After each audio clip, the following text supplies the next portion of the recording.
Hey folks, Phil Gallagher here for your daily D&T. We're currently 2-0, moving into round 3 of this league. I would like to play first. We have kind of a medium hand. We don't have a utility land that would turn this hand into a good hand, and this Batter's Goal is more or less a dead card, especially since we're starting with a Thalia that we're hoping to put in play early. Our opponent's mulliganing aggressively, which often means red-black Reanimator. If that's the case, we have a Thalia for turn 2, which is pretty okay.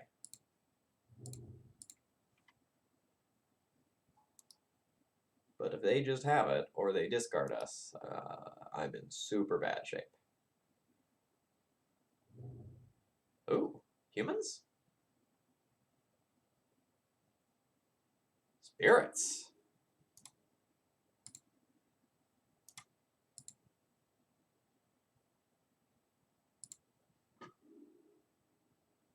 Yeah, 100% boarding down that land. No need to jam Thalia against a creature deck this early.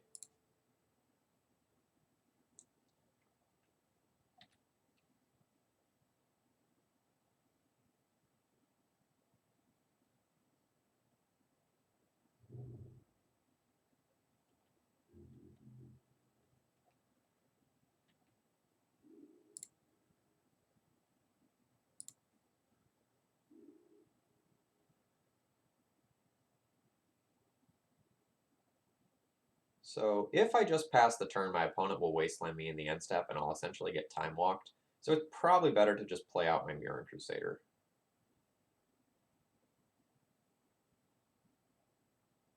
My opponent potentially could have Force of Will.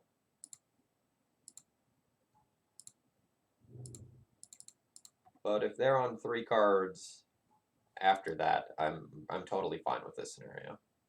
We also have Swords to Plowshares for whatever creature they would tap out for.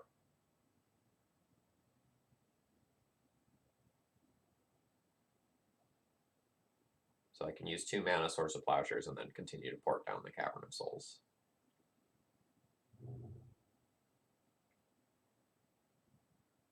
Surprise, it was me, your friend Eldrazi, all along.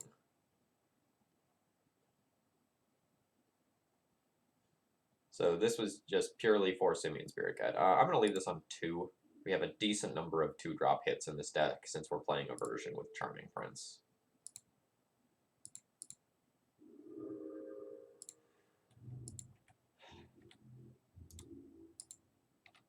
Hey YouTube, do you want to see what a blowout looks like? It's going to be what happens if my opponent decides to wasteland me.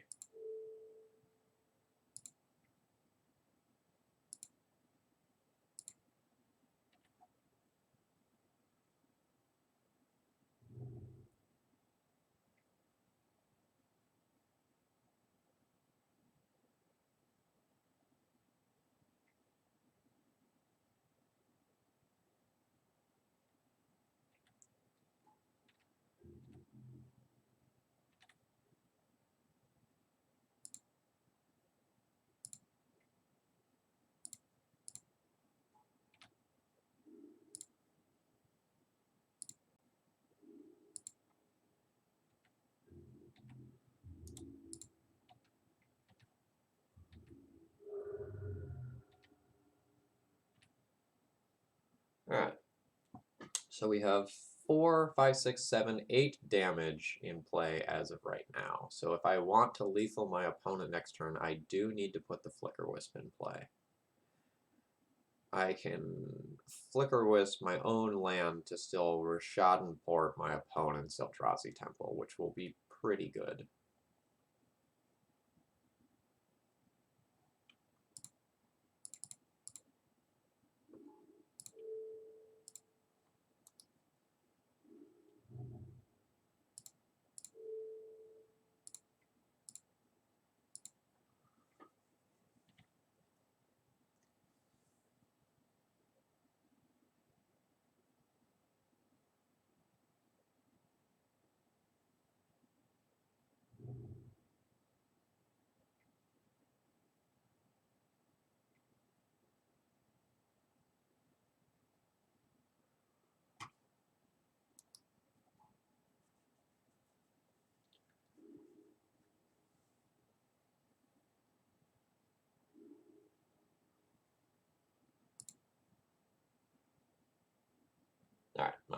My opponent gives up there. They're not technically dead, but they're taking 5 in the air.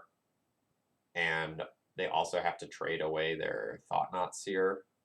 So that means Athalia also gets through. So they take 5, 6, 7. They go to 2, and I still have 4 creatures on board. With me porting them down, it's just not happening. So playing against Eldrazi. I like my paths. I like my Council's Judgment. I like my Jailers. That's probably our best way to start. In my previous version, I was going minus Prelate, minus Thalia's, and I think that was it. Yeah, that was it. I had a third path, or no, sorry, I had a third Council's Judgment before in my last list, but we still have 5 cards for this matchup. Notably, Giver of Runes, very different from Mother of Runes in this matchup. And everything else feels pretty good. Sword of Fire and Ice is somewhat medium, but sometimes it lets you trade with their big bodies. This is a A+ hand.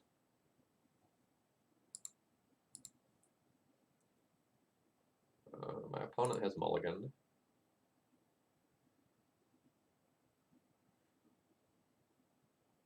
Almost no matter what they do, I'm likely to snap off Wasteland on their turn 1 land. If it's not a soul land, there's a chance I won't. But it is a soul land. So I just want to keep them off of like a turn 2 Thought-Knot Seer. And then I'll deploy my Bile.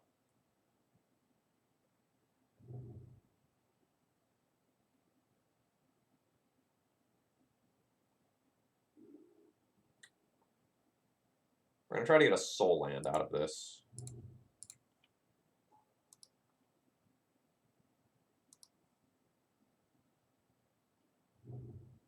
There we go. You can have a Matter Reshaper.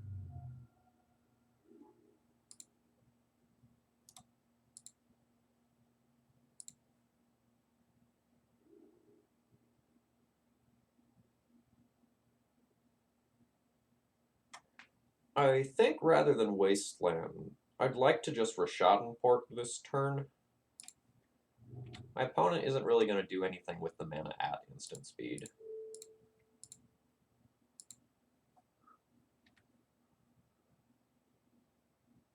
And I don't think I need to remove the Matter Reshaper immediately.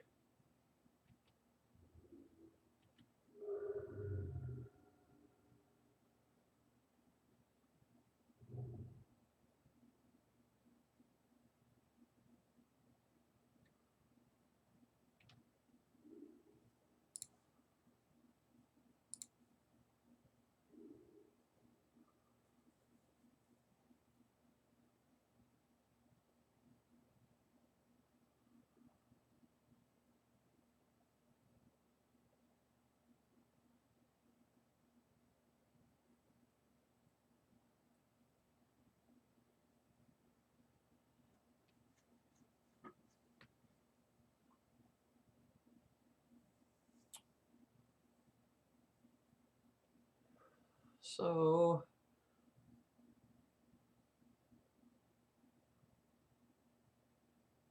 my opponent has another soul land.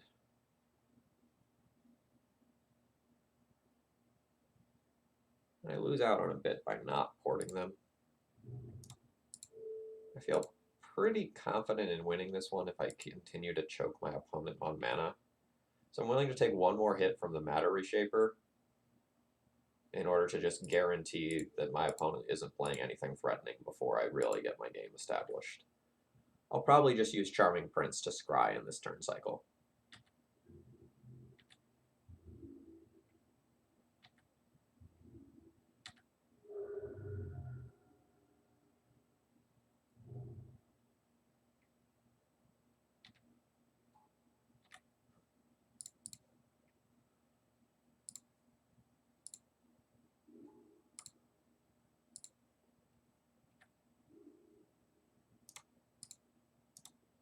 And that was very powerful there.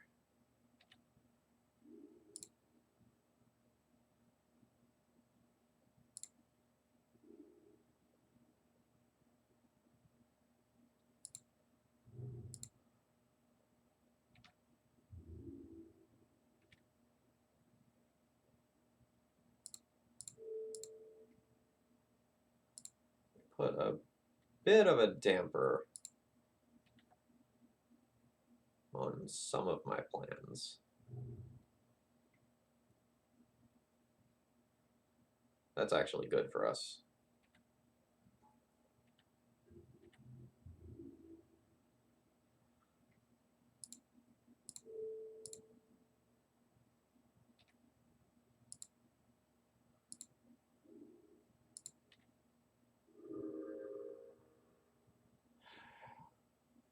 Do I want to trade away my Revoker for the second Matter Reshaper?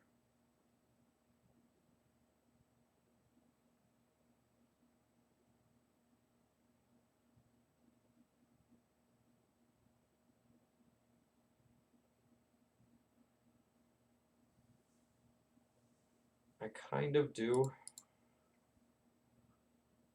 It'll make my top deck of a piece of equipment work worse.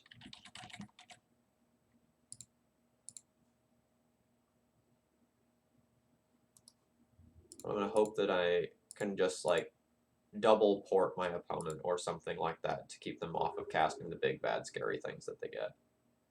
And Urborg is fine. A Thought-Knot Seer is not really super detrimental right now. I'm going to take this up to 3. Eh.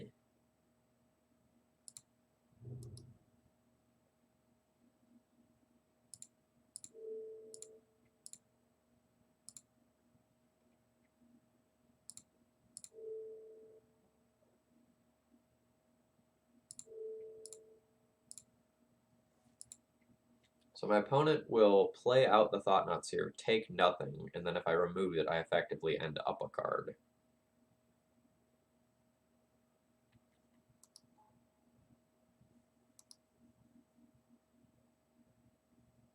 But I need some gas here. I need a recruiter. I need a jailer. I need something that's going to let me break parity. My opponent's ahead on cards.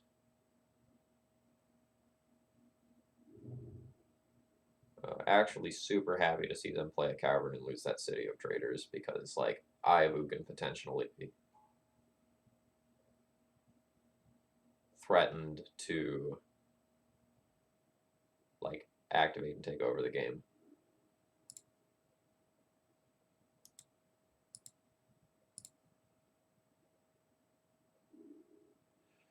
Yikes. I also think my opponent was supposed to name Port with the Spyglass.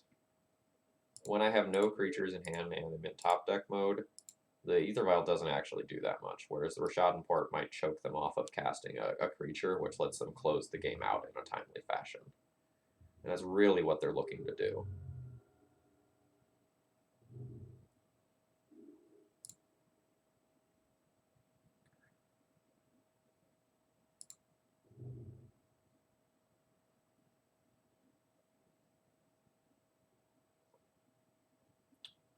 So I can play Recruiter, I can get a Flicker Wisp, and then I can Flicker Wisp my Recruiter to get a Palace Jailer, and play Palace Jailer next turn.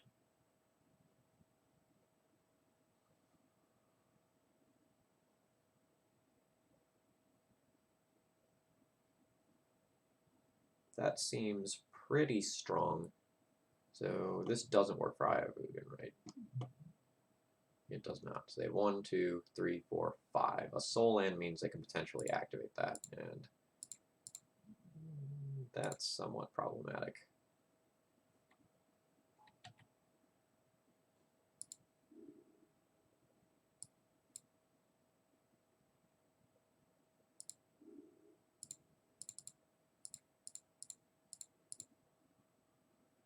This would be a stellar Warping Whale, by the way.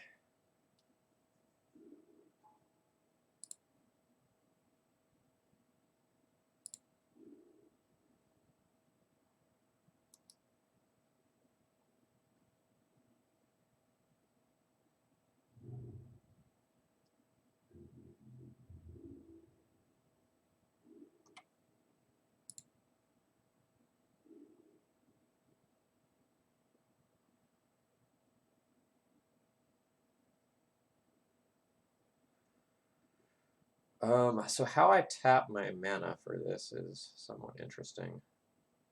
I guess I should do 1 port, 3 planes, and leave myself with the greatest degree of flexibility. I'll get to draw a card here.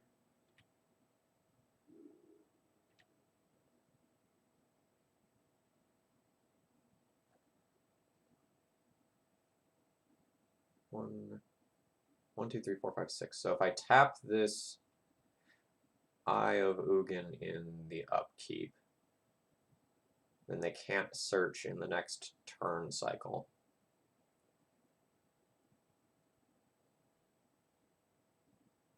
I think that's going to need to be my plan rather than to play this Stoneforge.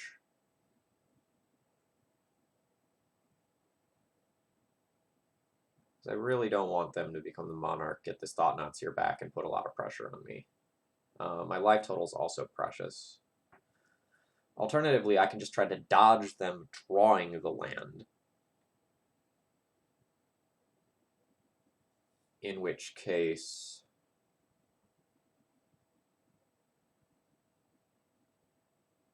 I end up very far ahead.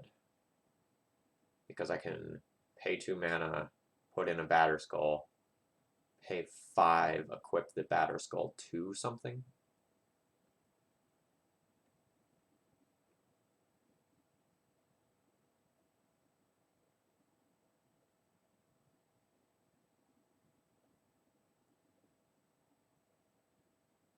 I also need to consider that they may have a Simian Spirit Guide in hand, and they can activate the Eye of Ugin now.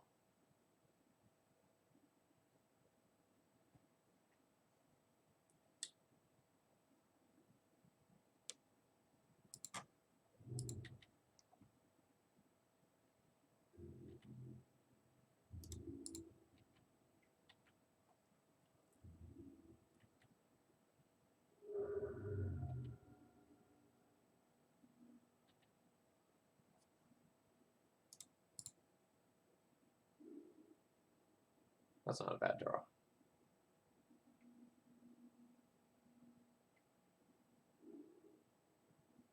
I did have the Simian Spirit Guide. That's unfortunate.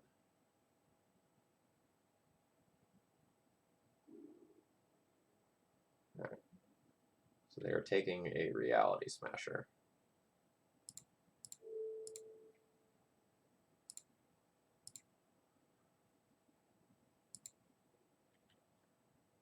So they're going to get to become the Monarch and hit me for 5.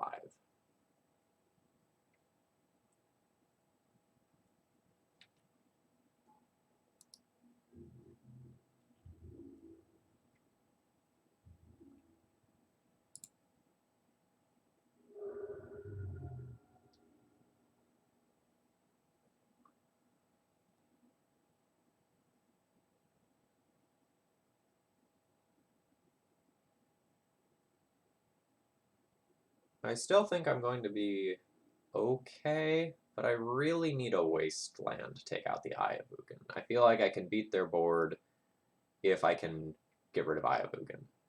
And now that's probably not true.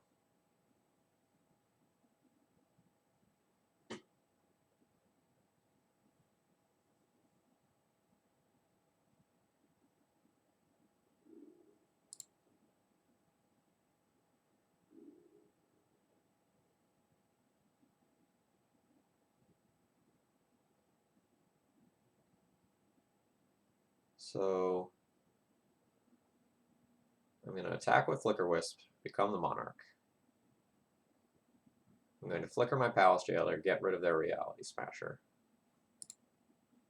Let's start there.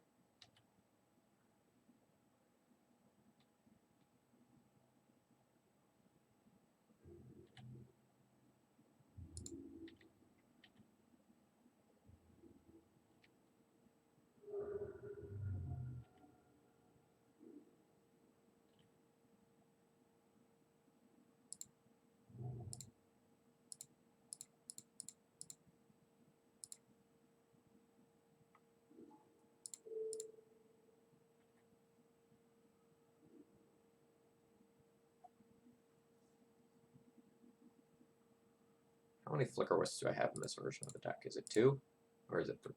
That's very, very, very important right now. It is 2. So that means I'm never going to flicker this Sorceress Spyglass out of play unless I draw Charming Prince. So I think it's better to port rather than put the Jitte in play.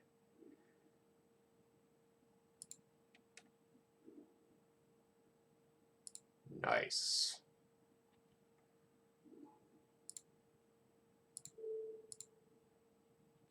Leaving the Jitte in hand means that I can, like, Swords to Plowshares a Palace Jailer at some point.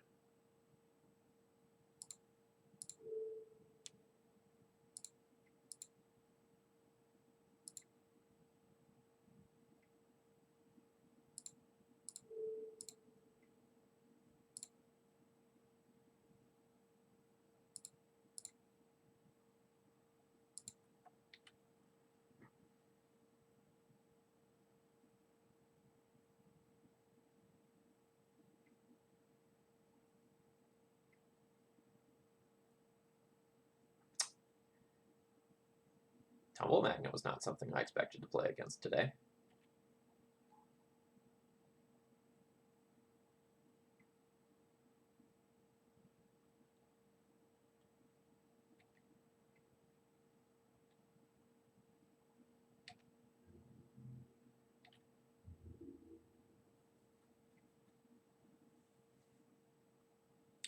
So I'm going to put my opponent to 20 if I Swords to Plowshares this Thought-Knot Seer here. If I just chump block with Recruiter, I attack for 8, put them to 8, and potentially represent lethal next turn. While also slightly better playing around top decks.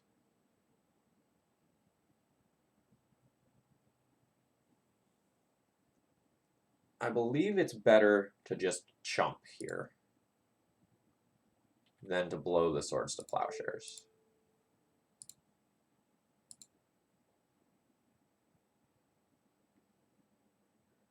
You know what? I do get another card out of it, though.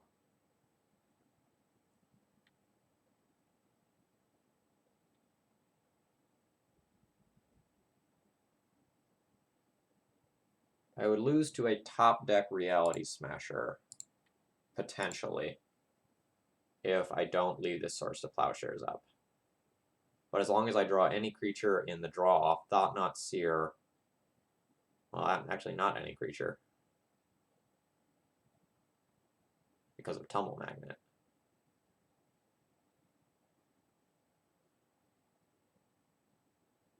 Yeah, I'm not gonna blow the Swords to Plowshares now. I don't want to lose to Reality Smasher.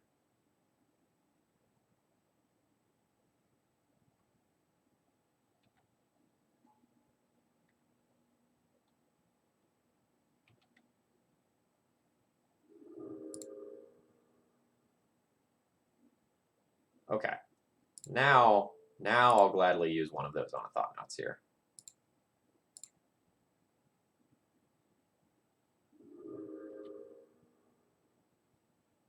Well, wasn't that just the dandiest draw?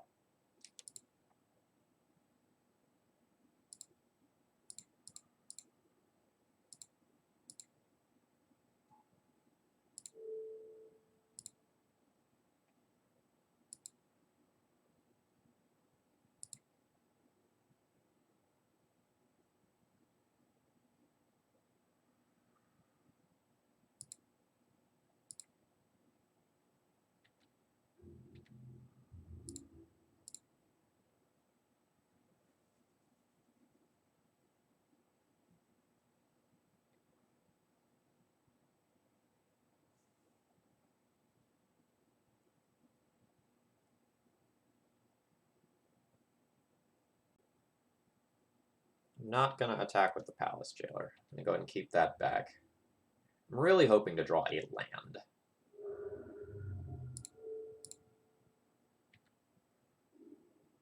Beautiful. Because now I can port while also holding up Swords to Plowshares.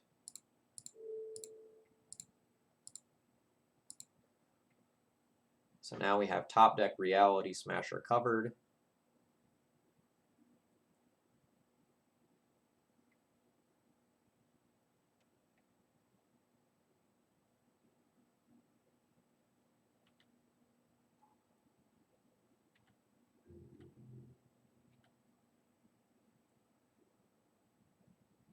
So I have 5, 6, 7, 10, 11. I have 12 damage showing.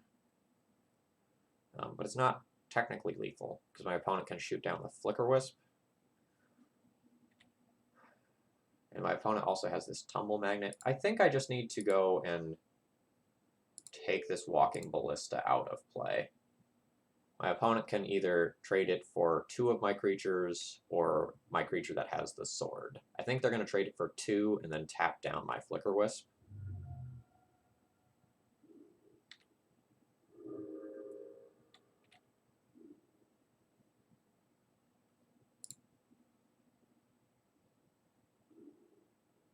I don't mind Rishadan-Port at all.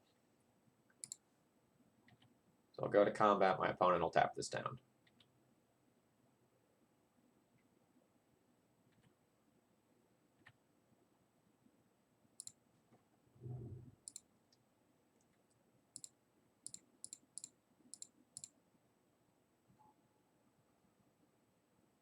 So I can port my opponent 3 times.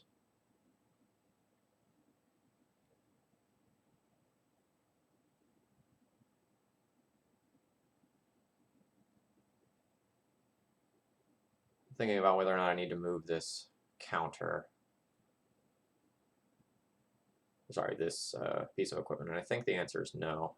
But again, top deck Reality Smasher is a problem.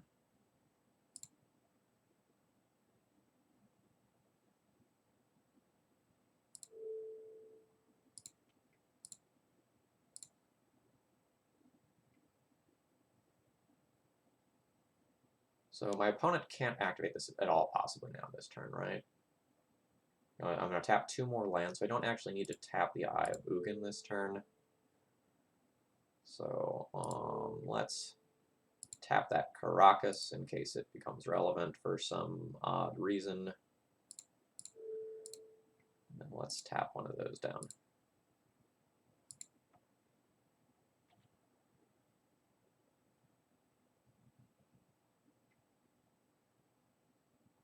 Thought-Knots here, totally fine.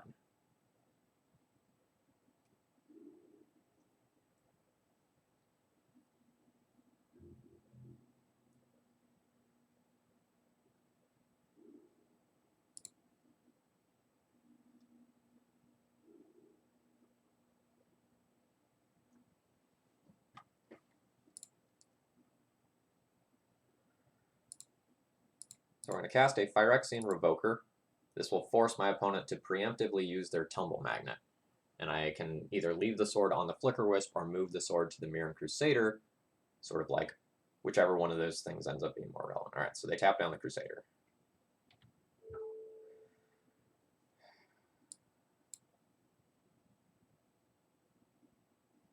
So Walking Ballista is a problem card, so is another Tumble Magnet. I'm going to assume that they have more Walking Ballista than Tumble Magnets, and name Walking Ballista.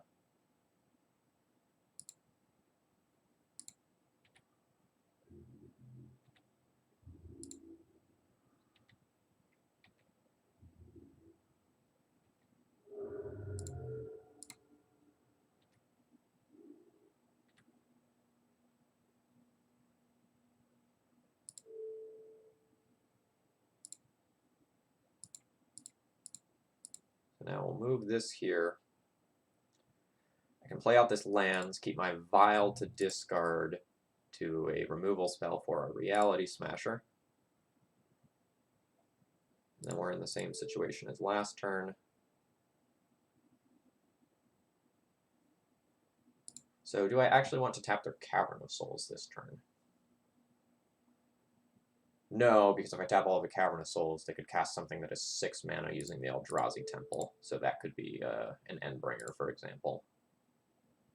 I guess they're dead if they play Endbringer, though.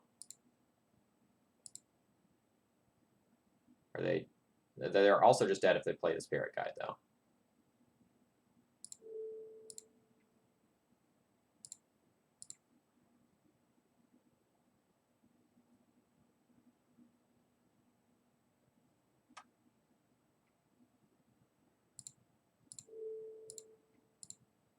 So I will just tap the Eldrazi Temple in that case.